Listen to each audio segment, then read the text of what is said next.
Hey everyone, so I'm in the garage today and I thought I'd do a review of this Beacon Morris BRT045N heater that I've had installed now for about 2 years. So you may have seen the series of videos that I did on that installation, and if not, I'll go ahead and link to those videos so you can take a look. But what I thought I'd talk about today is the specifications of this heater and then go over some of the performance aspects, then give my final impressions of how well this heater has worked for me over the last 2 years.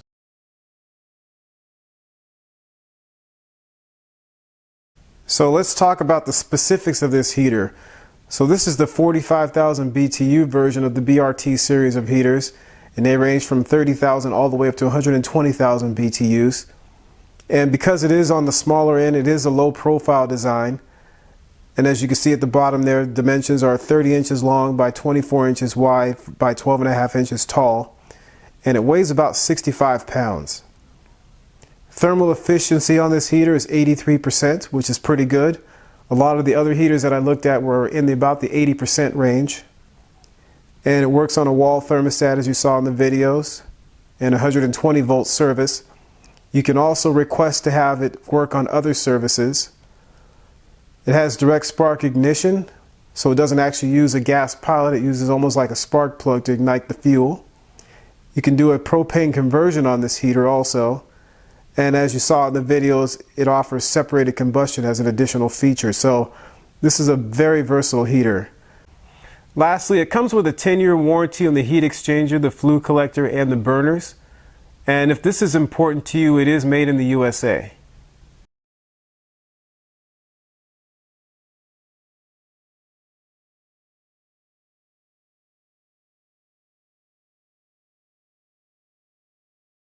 So before I get into the performance aspects of this heater, what I'd like to talk about is the configuration of my garage, because everyone's situation is going to be slightly different. So this is a 24-foot by 20 two-car garage. Both garage doors are insulated and they have windows at the top of them. As you can see in the exterior pictures of the garage doors, I installed weather stripping this past summer to seal them up for the winter. I also replaced the weather stripping on the bottom of the garage doors.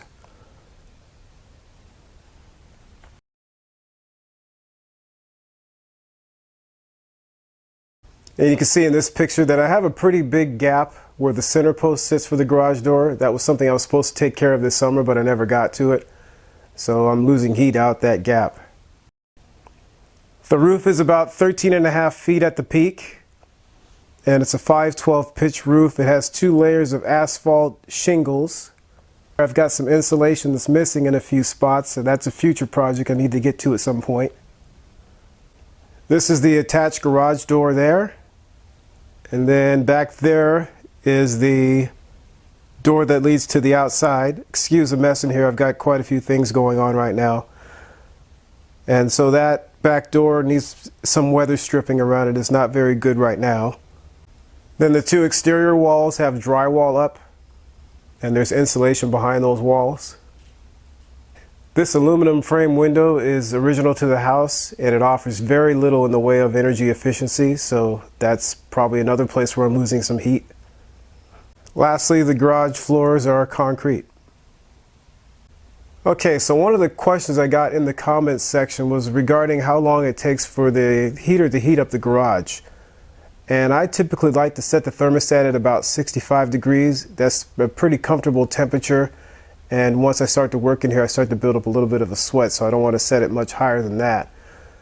So what I'm going to do is go ahead and switch the heater on. As you can see right now, the thermostat says it's 55 degrees in here, which is probably not a really good indicator of what most people will be experiencing. So I'm going to go ahead and do the best I can with this test here.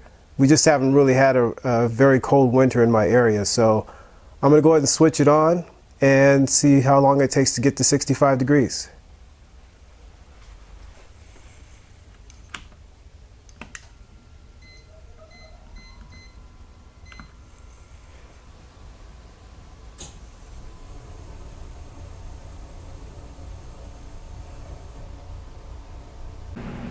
Alright, so as you can see, we're about 5 minutes into this test and we're up to 59 degrees.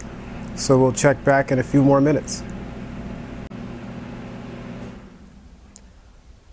Alright, so as you can hear there, the heater just shut off at about 64 degrees. And it typically does, it'll shut off about a degree or so below the set point. So it took about 11 minutes for it to get up to 64 degrees, which is about typical for this heater. So one of the questions I got was around the loudness of the heater, in particular the fan on the heater. And so I have this app on my phone called Sound Meter, which obviously is not a true decibel meter, but I didn't want to spend the money for a decibel meter just to do this quick test. So I'm going to go ahead and use that app. And as you can see there, it shows you different levels for comparison. Like for example, it says our rustling leaves is around 25 decibels.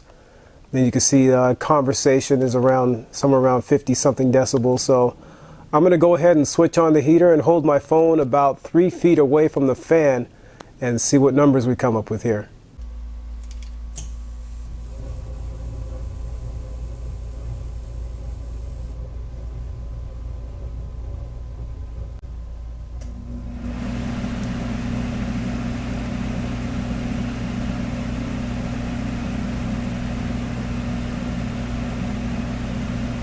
The decibel level was somewhere around 60 to 65, which is pretty good.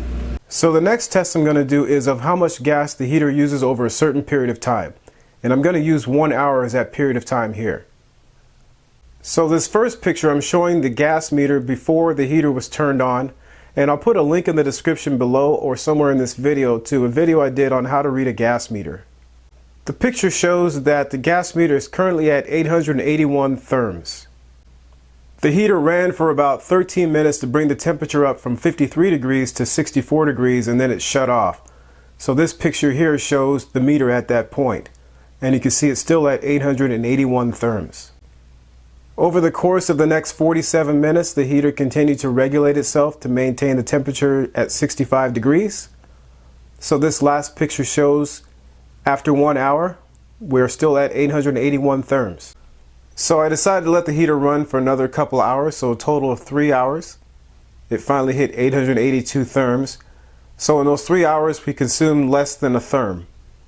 So I actually have never done this on this heater before, but I'm really curious about the temperature at the flue since we're using the special gas pipe as opposed to B-vent. So I've got this digital thermometer here, and I'm going to aim it at the flue and see what kind of temperature readings we get.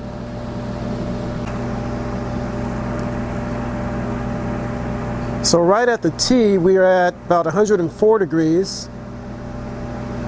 And if we go up a little higher towards the inlet box there, we are at about 90, about 85.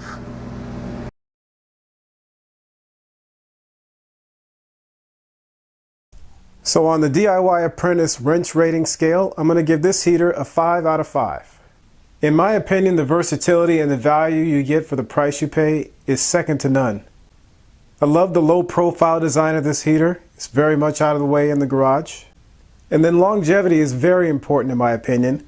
And this heater has not had one issue in the last 2 years it's been installed. So if you're looking to heat your garage during the cold winter months, this is definitely one you want to put at the top of the list. Thanks for watching, and don't forget to like and share the video and subscribe to the channel. And stay tuned for future videos. Visit our website at DIYapprentice.com.